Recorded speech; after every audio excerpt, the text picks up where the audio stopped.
Hello, in this video we will talk about xerostomia. Xerostomia is basically dryness of mouth and is not a disease but symptoms of different diseases.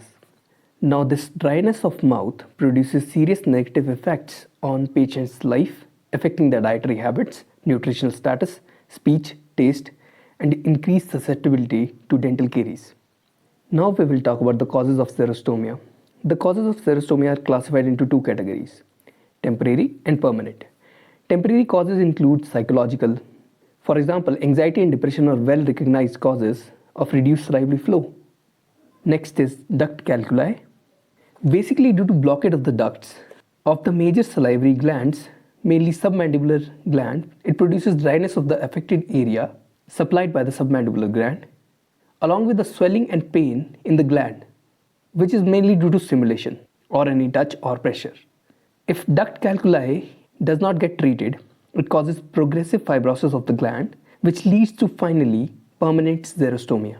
Next temporary cause is sialadenitis. Basically, the inflammation of salivary glands is known as sialadenitis, and this inflammation will lead to decrease in secretions. Various acute conditions such as mumps and post-operative parotitis and various chronic conditions which include swelling are related to the nutritional deficiency and iodine hypersensitivity, which further decreases the secretions from the glands. Now, next temporary cause is drug therapy. Various drugs such as anticholinergics, tricyclic antidepressants, bronchodilators, histamines are known to cause xerostomia if appropriate amount of fluids are not taken along with those drugs. Another cause for xerostomia or dry mouth can be caused by drugs or alcohol intake that leads to dehydration or diuresis, and finally that can lead to loss of fluids from the body and finally xerostomia.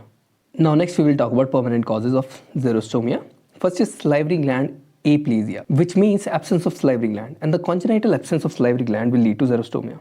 Next is Sjogren's syndrome. Sjogren's syndrome is a combination of dry mouth, dry eyes and often rheumatoid arthritis. It commonly affects women of more than 40 years of age. Half of the patients of this syndrome or develop swellings of the major salivary glands. Due to swelling of the salivary glands, the ducts are compressed and there is decrease in the supply of saliva into the oral cavity that leads to xerostomia. Next we have is radiotherapy. Now for head and neck tumors, when radiation therapy is used, then over the irradiated side, the glands are also present, which will lead to rapid and profound destruction of the cells of the glands, which will lead to glandular atrophy due to decrease in the vascularity of the gland, thus suppressing the function of the gland, further leading to dryness of mouth or xerostomia. Next is surgical desalivation. Now it is obvious that any surgery or physical trauma to the salivary gland can provide damage to the gland or its duct or its blood vessel or its nerve supply, which will further impair the function of the gland and thus leading to xerostomia or dryness of mouth. Now we will talk about other systemic disorders associated with xerostomia.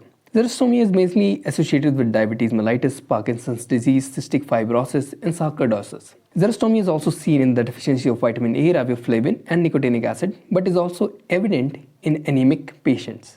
Now with this we will finish the etiology, and next we will talk about the clinical features.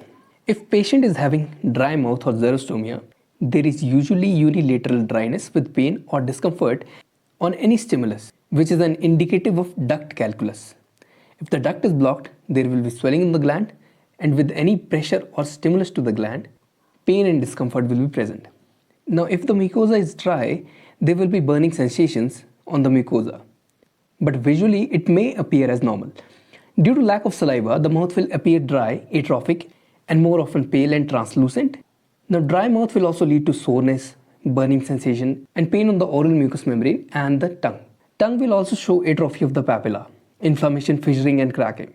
Also in severe cases, denudation of the tongue is also seen. As the deficiency of saliva gets pronounced, severe alterations in the mucous membrane are present, which will produce the discomfort to the patient.